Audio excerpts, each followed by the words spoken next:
Vous écoutez Drops of the Lectionary, la méditation quotidienne de la parole de Dieu, proposée par l'ADAL, l'Aumônerie Diocésaine de l'Apostolat des Laïcs de l'Archidiocèse de Douala.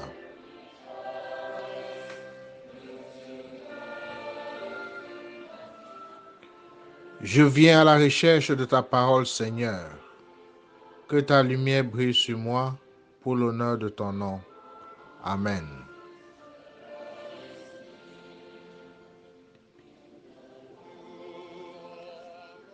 Lecture de la lettre de Saint Paul apôtre aux Philippiens, chapitre 2, versets 12 à 18. Mes bien-aimés, vous qui avez toujours obéi, travaillez à votre salut avec crainte et profond respect. Ne le faites pas seulement quand je suis là, mais encore bien plus maintenant que je ne suis pas. Car c'est Dieu qui agit pour produire en vous la volonté et l'action selon son projet bienveillant. Et si je dois verser mon sang pour l'ajouter au sacrifice que vous offrez à Dieu par votre foi, je m'en réjouis et je partage votre joie. Et vous, de même, réjouissez-vous et partagez ma joie. Parole du Seigneur.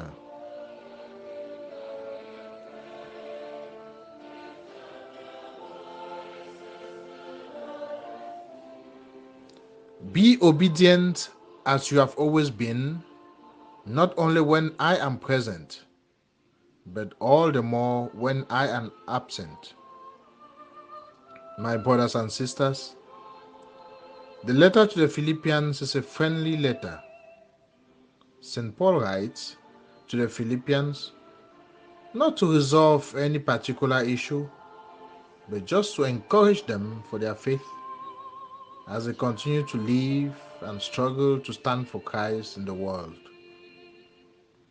You and I can benefit from these encouraging words as well, because, to be truthful, living as a Christian in our time can be challenging. Unless you really begin to live as one, you cannot imagine how difficult it is to persevere in doing all the good things that Christ asks us to do. Pretending to be a Christian is what most people do when they are faced with the tough choices of life. They obey only when someone who knows them as Christian or as a Catholic is watching.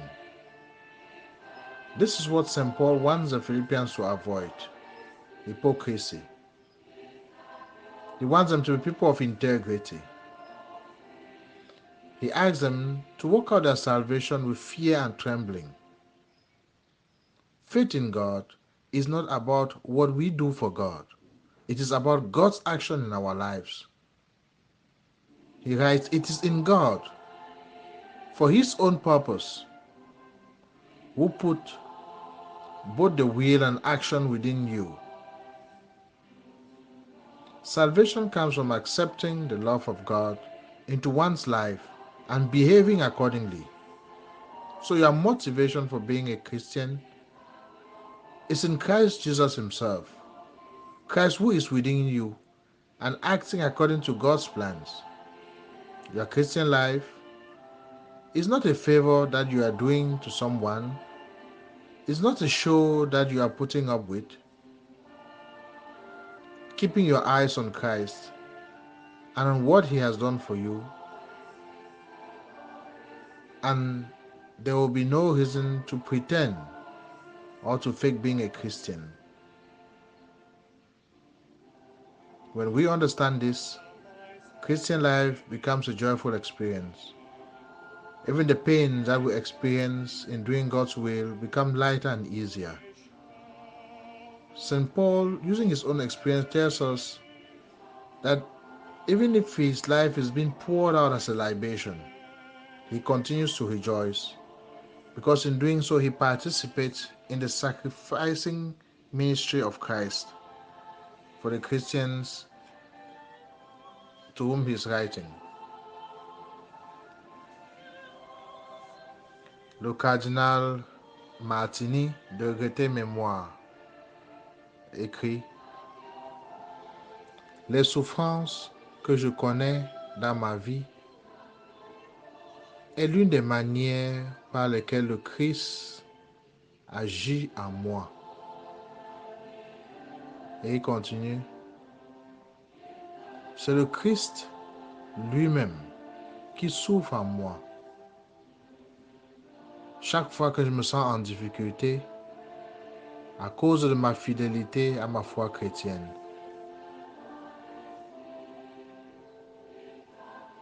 D'où la belle parole de Saint Paul qui clôture la lecture d'aujourd'hui.